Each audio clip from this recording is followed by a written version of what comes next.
Bonjour et bienvenue sur la chaîne Brassé Belge. On se retrouve aujourd'hui dans un nouvel épisode, le deuxième épisode de la série sur la conversion de l'amidon. Alors dans cet épisode, nous allons discuter de 3 termes fondamentaux à comprendre en ce qui concerne l'empâtage et la conversion de l'amidon, à savoir l'empesage, la liquéfaction et la saccharification. À tout de suite.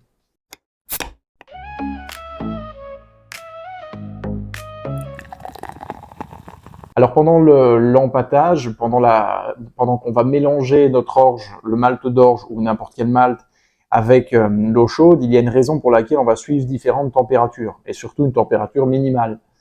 Alors comme dans cette série, on va se focaliser sur le travail des amylases sur l'amidon, à la conversion de l'amidon, eh bien on va voir les températures qui doivent être respectées pour justement permettre cette conversion. Comme on a vu dans la vidéo précédente sur l'amylase, l'alpha-amylase, la bêta-amylase, on comprend que ces deux enzymes ne travaillent pas sous les mêmes conditions et de la même manière, mais leur but essentiellement c'est la même chose, c'est de convertir l'amidon en sucre en chaîne plus courte et en sucre simple, le maltose. Alors, le premier terme que l'on va aborder, c'est l'empesage. Alors nous, en français, on peut utiliser le mot empesage. Vous le verrez en anglais comme la gelatinisation de l'amidon. Alors qu'est-ce que ça veut dire? Tout d'abord, il faut bien comprendre la structure d'un grain d'orge, de n'importe quelle céréale, mais prenons l'orge puisque c'est le plus commun. Alors on voit ici, on a clairement l'embryon, c'est là où la croissance de la plante va se dérouler, mais pour nous ici, on va se concentrer sur l'endosperme. C'est la partie qui va contenir toutes les parties amylacées, donc l'amidon. Et ça veut dire que c'est cette partie-là qu'on va essayer de dégrader. Alors, l'amidon, au départ, il est il est contenu dans des granules d'amidon. Et le but, ça va être d'éclater en fait ces granules d'amidon pour que les enzymes alpha, bêta, amylase puissent travailler dessus. C'est-à-dire que si on ne vient pas éclater, donc libérer ces granules d'amidon, eh bien les alpha et bêta amylases, même si elles sont prêtes à travailler, ne pourront pas travailler tout simplement parce qu'elles n'ont pas accès à cet amidon. Alors, pour faire cet empesage, ça va dépendre donc du type de la céréale et ça va aussi dépendre pour une même céréale de la variété, de la récolte. De manière générale, on peut dire que l'orge va s'empeser vers 60-62 degrés Celsius, hein, typiquement. Alors, on peut avoir un empesage partiel de l'amidon de l'orge vers les 58 degrés Celsius, ça reste partiel. L'essentiel se fera surtout vers les 62 degrés Celsius. Alors, deuxième point important, c'est que, ok, donc ça veut dire qu'à vers 62 degrés Celsius, c'est là qu'on va pouvoir libérer l'amidon, éclater les granules et permettre à la bêta-amylase de commencer le travail. C'est vrai pour la majeure partie, la grande partie de l'amidon qui sera contenu dans l'orge. Alors la température d'empesage n'est pas la même pour toutes les céréales. On peut voir par exemple pour le froment, pour le maïs, pour le riz, ces températures peuvent varier. C'est pour ça que le diagramme de brassage ne sera pas le même en fonction que si on ne traite que du malt d'orge ou si on inclut du froment, du riz, du maïs. Il va falloir adapter les températures de brassage puisque, comme on peut le voir, eh bien l'amidon ne va pas s'empeser à la même température. Et si on n'empèse pas l'amidon, si on ne fait pas cette gelatinisation, les enzymes ne pourront pas travailler et donc on ne saurait pas avoir notre conversion. Voilà, c'est très important de comprendre ce point-là. Alors, si on reste sur de l'orge, par exemple, on dit, voilà, 62 degrés Celsius. Alors, il faut bien comprendre que les 62 degrés Celsius, ça va être pour les plus gros grains d'amidon, et pour la majeure partie de l'amidon contenu dans l'orge. Cependant, il faudra encore aller jusqu'à environ 65-70 degrés Celsius pour avoir les grains moyens et les petits grains qui vont commencer aussi à s'empeser. Donc, on a les gros grains vers les 62, et puis plutôt quand on va s'approcher des 70 degrés, on aura des grains plus petits qui vont aussi s'empeser par après.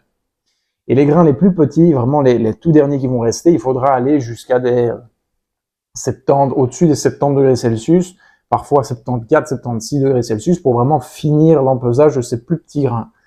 Donc voilà, donc même pour une même céréale et une même récolte, voilà, on a la majeure partie vers les 62, c'est pour ça qu'on pourrait commencer à dire que voilà, l'essentiel se fait à ce moment-là. Par contre, il ne faut pas oublier que ça continue pour les plus petits grains, donc les derniers détails de notre empâtage va se faire vraiment dans les paliers vers 70, 75 degrés, 76 degrés Celsius.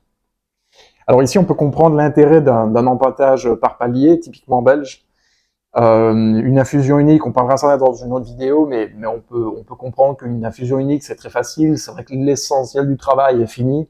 Par contre, il reste un intérêt indéniable sur l'empâtage en palier, puisque si on ne monte pas jusqu'au-dessus des 70 degrés Celsius, on laisse derrière des plus petits granules, donc qui ne seront pas convertis du tout, ils ne seront même pas empesés. Ensuite, il y a un deuxième terme qu'il faut bien comprendre, c'est la liquéfaction.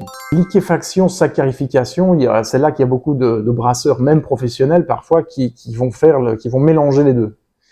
La liquéfaction, comme on l'a vu dans la précédente vidéo, notre orge, il va se dégrader donc on a de l'amylose, de l'amylopectine, ce sont d'une manière générale, l'amidon va avoir jusqu'à 70-75% d'amylopectine et 20-25%, 25%, 30% d'amylose par exemple. Alors la seule différence, c'est que l'amylose, c'est vraiment une chaîne qui peut aller de 50 à quelques centaines d'unités de glucose et c'est linéaire. Alors que pour l'amylopectine, on va avoir plutôt une très très longue chaîne. Ce sont les plus lourdes en fait, qui vont faire jusqu'à 10 000 voire 100 000 unités de glucose et ce sera non linéaire, donc on aura des embranchements. Ça, c'est la petite différence entre l'amylopectine et l'amylose. Donc voilà, alors cette proportion amylopectine-amylose peut varier en fonction, si c'est encore une fois de l'orge, du froment, ce sera toujours plus ou moins similaire, mais on aura des différences. Notre liquéfaction, ça va faire référence au raccourcissement en fait de ces chaînes de polymères. En fait, le polymère, c'est notre amidon, quoi. Donc les chaînes vont se raccourcir et c'est ça qu'on appelle la liquéfaction de l'amidon. Alors quand on voit par exemple le test d'iode, le test à l'iode, et qu'il y en a beaucoup qui utilisent le terme test de saccharification, ça n'en est pas un. En fait, ça va vous montrer qu'on a effectivement raccourci les chaînes d'amidon en chaînes plus petites. Maintenant, on ne sait pas si c'est des dextrines, si c'est des sucres fermenticibles. Ça, le test à l'iode ne vous le dit pas. C'est pour ça que le test à l'iode ne représente pas un test de saccharification, mais un test de liquéfaction. C'est-à-dire qu'on peut confirmer qu'on a bel et bien raccourci nos chaînes d'amidon en chaînes beaucoup plus petites. Voilà, d'une manière générale, le test à l'iode, dès qu'on aura des chaînes de moins de une dizaine, une quinzaine d'unités de glucose, le test à l'iode sera négatif, mais comme vous pouvez le comprendre, moins d'une quinzaine, c'est pas forcément des sucres fermenticibles non plus. On dit que notre amidon a été liquéfié, ça veut dire que on a changé notre amidon natif en chaîne intermédiaire, ou même peut-être plus petit, mais en tout cas on a raccourci nos chaînes. Alors, et c'est ça, à ce moment-là, qu'on parle de test à l'iode, c'est ça que le test à l'iode vous montre. Est-ce que vous avez liquéfié votre amidon? Est-ce qu'il reste de l'amidon natif? Oui, non, c'est tout. La saccharification, maintenant, ça c'est le troisième point. Et la saccharification, ça fait référence à la production de sucre simple, de sucre fermenticible, comme par exemple maltose, glucose, maltotriose. Donc là, on est vraiment sur des sucres simples, et ça, c'est ce qu'on appelle la saccharification. Donc quand on parle de saccharification, on parle vraiment de l'état final où on a vraiment des sucres qui seront complètement fermenticibles. C'est ça alors le test de saccharification. Alors, comme vous l'aurez compris, encore une fois, j'insiste, le test à l'iode ne vous témoigne pas d'une saccharification complète. Voilà, donc s'il y a eu une saccharification terminée ou pas, il faudra faire référence à d'autres tests. On parlera plus en détail dans une autre vidéo des méthodes de brassage, des différents paliers qu'on peut utiliser justement pour réaliser ces trois étapes, hein, empesage, liquéfaction, saccharification. Mais d'une manière générale, vous l'aurez compris, on aimerait bien commencer, comme on l'a vu dans la précédente vidéo, au début des 60, à la limite pour avoir notre bêta-amylase qui fait un travail. La différence entre l'infusion unique et l'infusion en palier, ça va être à ce niveau-là, c'est vraiment de comprendre le concept d'empesage. Les derniers petits grains s'empesant dans les 70 degrés, c'est pour ça qu'un bon empâtage en palier va faire d'abord le travail saccharification essentiel avec bêta, alpha amylase dans les 60 degrés, peut-être dans les 60 supérieurs.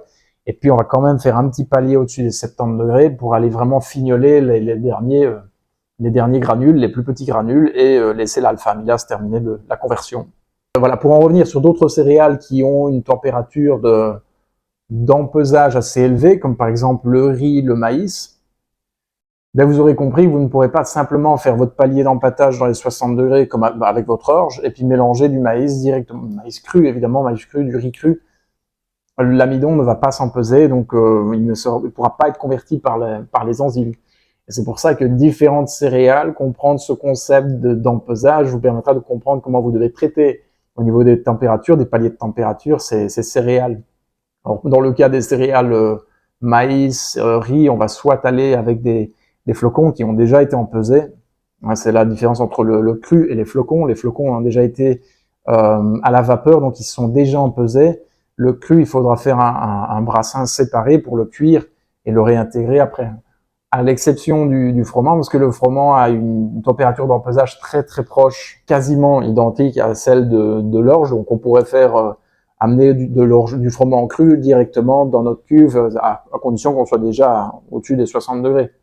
Notre froment va complètement s'empeser et pourra être converti tout comme l'amidon de l'orge. Voilà, donc j'espère que vous avez apprécié cette vidéo, cette deuxième vidéo sur la série de la conversion de l'amidon. Alors on se retrouvera dans une prochaine vidéo pour parler des paliers d'empâtage et de la raison derrière ces paliers d'empâtage, vous l'aurez déjà compris. À l'aboutissement de ces deux premières vidéos, la raison pour laquelle un empâtage complexe en palier peut avoir plus de finesse et un rendement plus efficace. On verra tout ça dans une prochaine vidéo. Je vous retrouve très bientôt, santé et n'oubliez pas, toujours avec modération. Passez une bonne journée, à très bientôt.